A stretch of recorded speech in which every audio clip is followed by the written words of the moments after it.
Nagtataka po sila kung bakit si Senador Rodante Marcoleta umano ang nahaharap sa kasong plunder sa halip na yung mga taong kanyang iniimbestigahan noon. Maaari bang magkaroon din ho ng legal na basihan po itong ganitong argumento? Ang dahilan nito is panggigipit para po hindi niya maganampanan ang kanyang tungkulin bilang isang senator judge na darating na impeachment ngayon ni BP Inday Sara. Meron nga ang sinasabi nilang hinog na nakaso nila Joel Villanueva, ni Senator Chis Escudero, pati ni Martin Romualdez. Pero hanggang ngayon, wala pong na-file na plunder case sa kanila. So, ibig sabihin, patuloy silang gaganap sa kanilang tungkulin bilang senator judge. Whereas itong si Senator Marcoleta is kailang gigipitin para hindi makapagsalita at makapagtanong during that proceedings. As we could see, tayo pong mamamayan, nakikita po natin na talagang pinipili nila kung sino po yung kakasuhan. And we know for a fact kung sino po yung nagtumbling o lumipat sa kabila, yun po ang pinigil ang proseso sa pag-file. May tanong natin, meron na bang na-file na kaso sa mga kaalyado ng administrasyon, mga kaalyado ni Gatchalian, mga kaalyado ng prosecution? Wala pa po. Nasa linya po ng ating komunikasyon via Zoom ngayong hapong po ito si Attorney Raymond Batu, Legal Counsel po yan ng DDS Sara All Confederation. Attorney, maayong hapon. Jade at Admar po ang inyong makakasama. Maraming salamat po sa inyong oras. Magandang araw po, Jade at Admar, at sa lahat po ng nanonood ngayon sa SMNI. Ano hong reaksyon po ninyo, Attorney, sa dami po o dagsa ng mga tao ngayon dyan po sa may EDSA People Power Monument at bukod dyan, meron din doon sa may liwasan na Bonifacio? It is a beautiful day for all of us, no?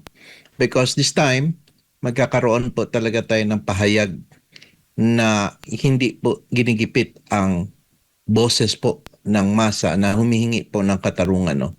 Tayo po at lahat po kami sumusuporta dito sa ginawang pagdaos ng rally nitong ating mga kapatid sa Iglesia ni Cristo. Pati rin po sa lahat ng lumalahok, no?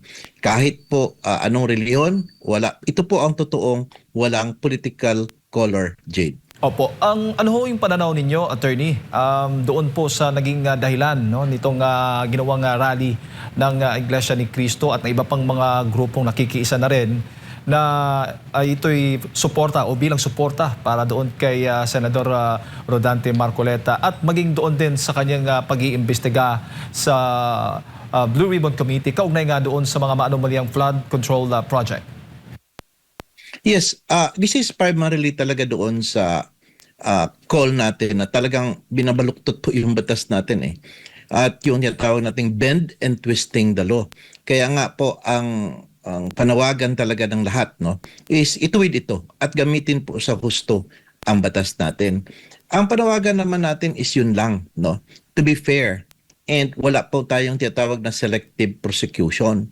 Ang nangyayari po talaga, ginigipit po talaga para sa kanilang personal na interest. Kaya nga, kami po sa DDS Sara All Confederation, ng parallel groups ay sumusuporta dito. Naalala po ninyo, Jay, doon sa White Ribbon Rally, which we attended out of respect. Although, honestly, we knew for a fact that ngayon pong June 30, meron talagang kakasan na rally, no? But we attended out of respect because we thought na true and genuine po yung panawagan na dito po sa tinatawag nating katarungan at hustisya. However, naging inclusive. And that's the reason why we back out from that White Ribbon Rally. And this time, we are supporting the Iglesia ni Cristo na rally. Ito po ang genuine rally na dito po mapapakinggan ng totoo yung gusto po at hinaing ng mga masang Pilipino. Ayon po sa pahayag ng INC, Attorney, sa pamamagitan ng kanilang tagapagsalita, nagtataka po sila kung bakit si Senador Rodante Marcoleta umano ang nahaharap sa kasong plunder sa halip na yung mga taong kanyang iniimbestigahan noon. Maaari bang magkaroon din ho ng legal na basihan po itong ganitong argumento? Nakakatawa po talaga ang pangyayari. Kasi in the first place, hindi po matawag na plunder po ang campaign contributions, no? Because yung donation na binigay sa kanya, hindi naman galing sa pera na or kaban ng bayan po yun para may tawag natin na plunder. Second, ang ang issue po nito, si Senator Marcoleta, alam po natin, isang napakagaling na abogado. Isa po yung napakagaling na mag-cross-examine. Sigurado po ang dahilan nito is panggigipit para po hindi niya maganampanan ang kanyang tungkulin bilang isang senator judge na darating na impeachment ngayon ni BP Inday Sara. Siyempre, kapag nandyan siya, yung pong mga witnesses, pwede niyang tanungin ng maigi at magkaalaman po ang katotohanan. Yan po ang hinahanap natin at hihingi natin na mapakinggan ang lahat, no? So klaro po ito, no? In fact na meron nga ang sinasabi nilang hinog na kaso nila Joel Villanueva, ni Senator Chis Escudero, pati ni Martin Romualdez, pero hanggang ngayon wala pong na-file na plunder case sa kanila. So ibig sabihin, patuloy silang gaganap sa kanilang tungkulin bilang senator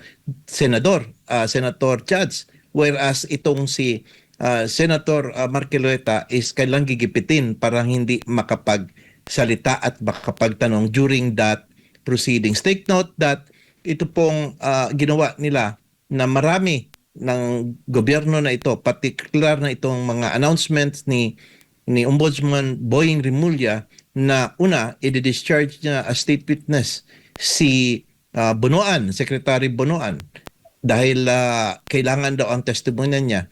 Ang pagsabi na pagpili na si Senator Marcoleta lamang ang kanila papailan ng plunder cases at yung balita po na na-dismiss ang kaso na civil case, no, against this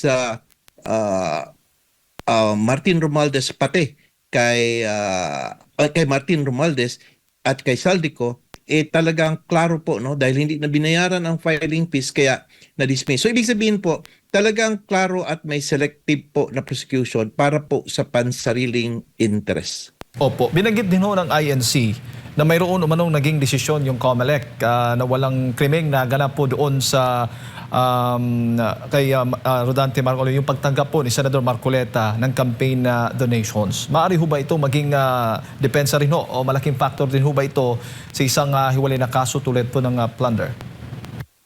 Definitely, because ang COMELEC po ang meron pong the proper forum at may jurisdiction to determine kung may katiwalian nga bang naganap doon sa panahon na natumanggap po siya ng donation. Now, take note since that the COMELEC said na wala, dapat po respetuhin po ng ombudsman yon. At ngayon, nakikita natin na talagang pinipilit po talaga na i-file ang kaso na plunder, no? Na meron namang findings, no? Ang problema nito ngayon is that the announcement carried a parang chilling effect, no, sa ating lahat that this is it. Tama na. Parang sobra na po itong panggigipit na ito. Kaya ang taong bayan po voluntarily nandyan po lahat nakikisama. Pati ang DDSR All Confederation of Parallel Groups nandyan po makisama. At alam ko po, darating pa at marami pang dadagsa na tao. In fact, marami po dito sa Mindanao at Visayas. Mindanao, I could speak for my Mindanao, darating po dyan at sasali po sa protesta na ito. Opo. Attorney, bilang isang abogado, maaari ho bang magkaroon ng magkaibang findings yung COMELEC at Ombudsman kahit same lang po yung isyong pinagmulan nitong kaso laban po kay Senador Marcoleta? Yan po ang tinatawag nating bending and twisting the law.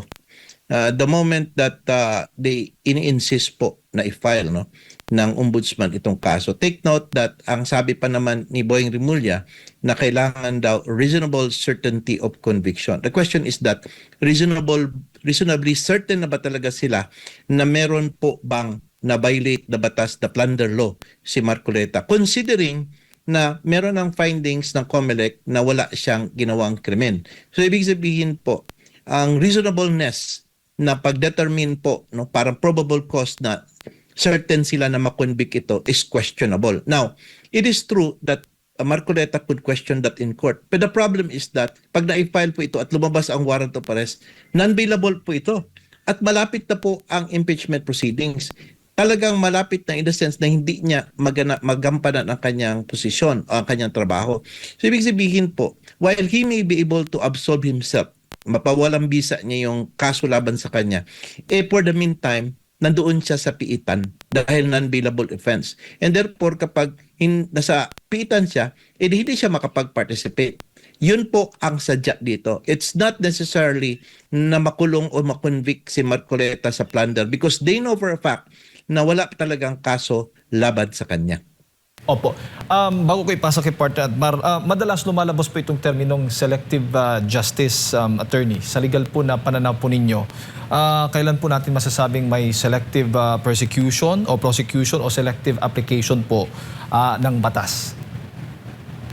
But all we have to do is to apply our what we call common sense.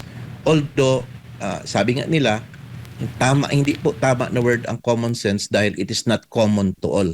However, as we could see, tayo pong mamamayan, nakikita po natin na talagang pinipili nila kung sino po yung kakasuhan. And we know for a fact kung sino po yung nagtumbling o lumipat sa kabila, yun po ang pinigil ang proseso sa pag-file. May tanong natin, meron na bang na-file na kaso sa mga kaalyado ng administrasyon, mga kaalyado ni Gatchalian, mga kaalyado ng prosecution? Wala pa po. And to think that ang pinaghahabol, itong si Bato de la Rosa, pini-enforce ang ICC warrant, ang pananakot ng obstruction of justice kay Senator Robin Padilla at sa iba pa. At ngayon nga, ito pong pagpupumilit na i-file ang kaso laban sa kay Senator Marcoleta ng plunder case. This is clearly what we call selective prosecution or selective justice. Pinipili po ng mga nasa kapangyarihan kung sino ang papailan ng kaso dahil nga po meron silang sariling interest at pinoprotektahan. Ang tunay po na hustisya po, yun pong Lady of Justice natin na nakapiring. Yung hindi nakikita kung sino ang may kasalanan, lahat po isali. Hindi po sinasabi ng ating grupo, ng aming grupo, ng lahat ng mamayan na hindi pailan kung sino ang kasali sa anomalya. Keso, kaalyado ka o hindi. Ibig sabihin lang po, ang pantay na trato na lahat po na sinong involved dito sa karumal-dumal na pagnakaw sa kaban ng bayan, dito lalo na sa flood control anomaly, mapanagot. Yan lang po talaga ang gusto natin.